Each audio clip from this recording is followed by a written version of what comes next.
Sus primeros habitantes fueron los indios panches, nómadas y guerreros de la familia Caribe, que acostumbraban a transitar por los ríos Funza o Bogotá. Yuma y Magdalena y Sumapaz eran expertos navegantes. La ciudad comenzó en un sitio ubicado entre los que ahora son dos de los principales atractivos de Girardot: los puentes, el Ospina Pérez y el puente del ferrocarril. En un principio se limitaba a un primitivo puerto, alrededor del año 1800.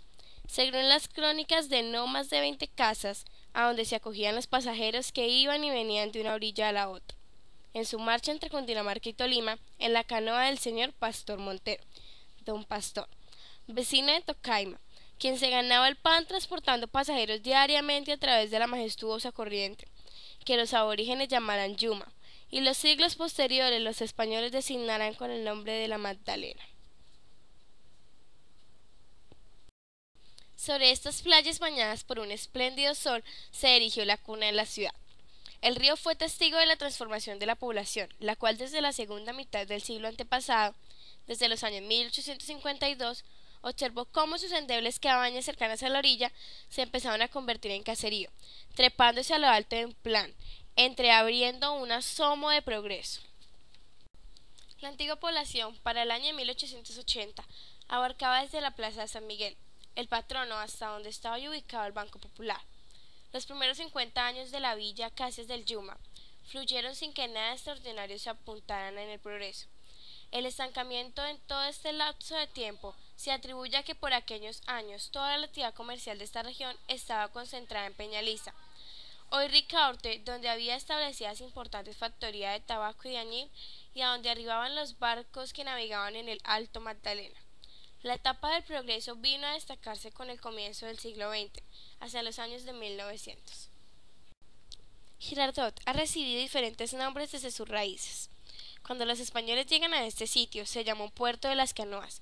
En 1776 tomó el nombre del Paso de Flandes, La Chivatera, distrito parroquial de Girardot, parroquia del departamento del Guamo, aldea del departamento de Mariquita, distrito de Girardot, ley de 3 de junio de 1848, expedida por la Cámara Provincial de Tequendama reunida en la mesa de Juan Díaz, cabecera de provincia, integrada por los municipios de Girardot, Guataquí, Jerusalén, Nariño, Nilo y Tocaima. Ley 22 de 1903. Expedida por el Congreso de la República, cabecera de Notaría y Registro 1913 y de Circuito Judicial.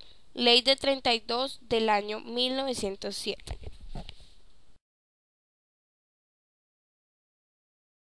La primera escuela urbana empezó a funcionar en el año de 1868. Fue creada por el entonces presidente del Estado Soberano de Cundinamarca, señor Eustorgio Salgar, quien designó como director al señor Rufino Vargas. Como no había local apropiado, funcionaba en un caney que había en el mismo sitio, donde ahora está el Colegio Santander.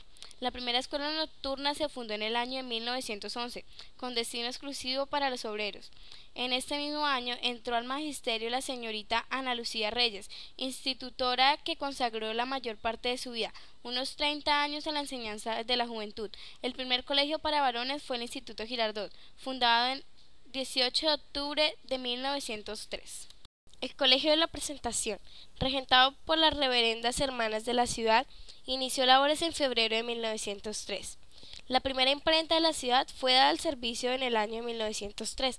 La trajo el tipógrafo Marco Gómez, y el día 1 de septiembre de 1906 circuló el primer periódico con el título del Esfuerzo. La beneficencia estaba representada por el Hospital de San Rafael, encargado a las reverendas hermanas de la Presentación, casi desde el principio de la fundación, y al frente de las cuales estaba la madre Eufrasia, con 4 hermanas más.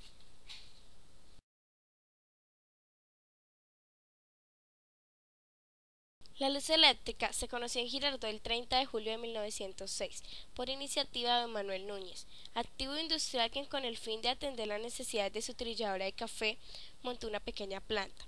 Posteriormente, el 30 de diciembre de 1913, el doctor Hernando Villa inauguró su servicio de luz y acueducto, hasta que, con el crecimiento de la población, la empresa norteamericana Compañía Colombiana de Electricidad ofreció sus servicios. El 30 de mayo de 1928, el acueducto pasó a ser propiedad del municipio. Aún perduran los tanques de este acueducto instalados en el barrio del Bárbula, a inmediaciones del llamado Puerto del Diamante. En la actualidad están en desuso. Un moderno acueducto ha sido instalado y ampliado, actual Coca-Cola.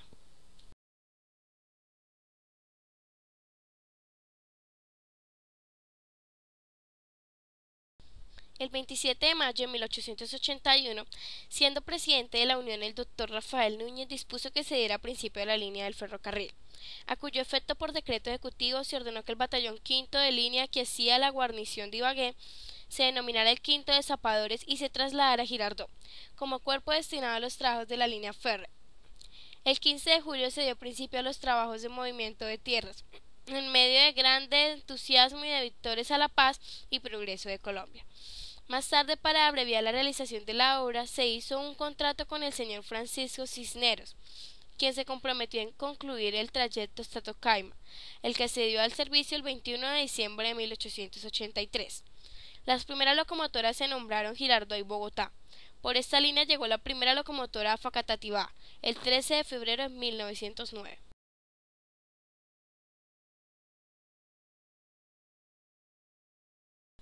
Para el año de 1883 fue al servicio provisional el primer puente sobre el río, que había de durar hasta el año de 1963, con una luz de 75 metros por 3 de ancho y una elevación de 12 sobre el nivel ordinario de las aguas.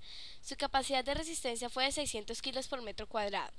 La construcción del puente real comunica Girardot con Flandes para bien de los dos pueblos. Aspecto del primer puente de Girardot. Este era un puente de tipo colgante que descansaba sobre dos pilares de ladrillo y cemento. Estos pilares son lo único que queda en la actualidad de este viejo puente y los podemos ver en la ribera de cada lado del río en Girardot y Flandes. En el barrio Buenos Aires por la 15 podemos ver el pilar que corresponde a la orilla de Girardot.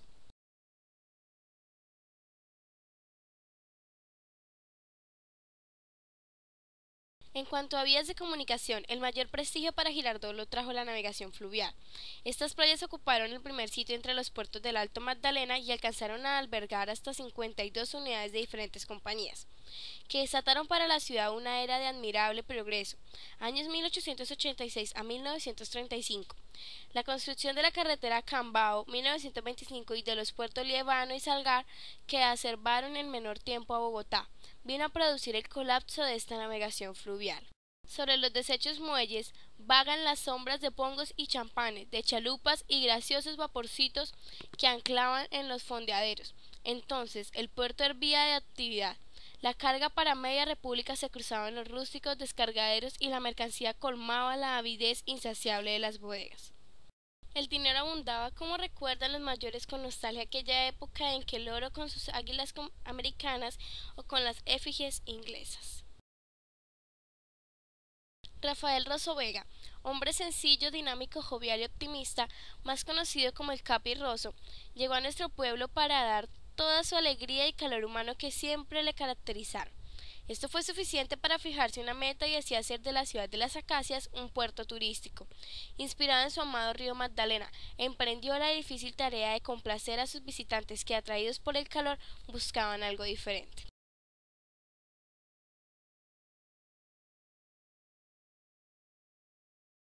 Coexistente con esta época y más tarde sucesora, cuando desaparezca la navegación, es la edad del ferrocarril, representada por su puente de leyenda sobre el río, los talleres de nombradía nacional, los sindicatos ferroviarios y los reclamos huelguísticos iniciados ya en 1919.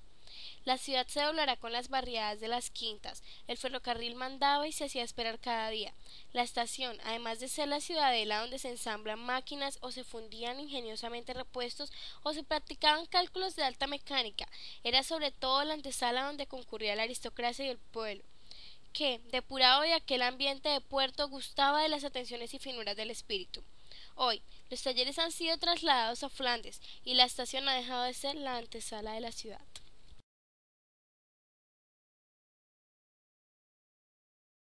Para el año 1918, anidaron sobre el río las primeras naves aéreas, los Junkers, que dejaron como recuerdo la fundación de la Sociedad Colombo-Alemana de Transporte Aéreo, fundada en diciembre de 1919 y conocida como Avianca, y la creación de la primera escuela de aviación civil.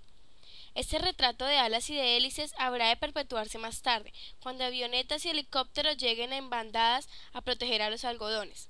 Si bien no bajan a mojar sus alas en el río, su vibrar de paz abanica las semillas en los surcos y los sanean cuando la siembra y límite embriaga con las albas superficies de arroz o de algodón.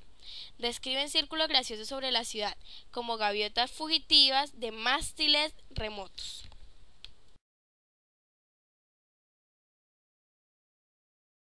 Superada la era del ferro y la era del río, la ciudad iba a engolfarse en una actividad social completamente moderna.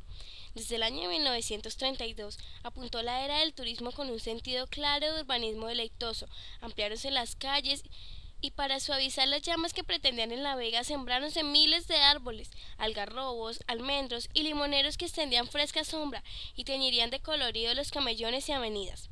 Aquí rompió la era de los acacios, que con sus hojas verdes acuchilladas de rojo aplacarían las canículas en los meses sofocantes y regarían con sangre vegetal las mañanas limpias e inocentes, y en las noches luminosas atraparían las lunas llenas, que entre los gajos se despedazaban deliciosamente como enredadas cometas de los niños en los chamizos.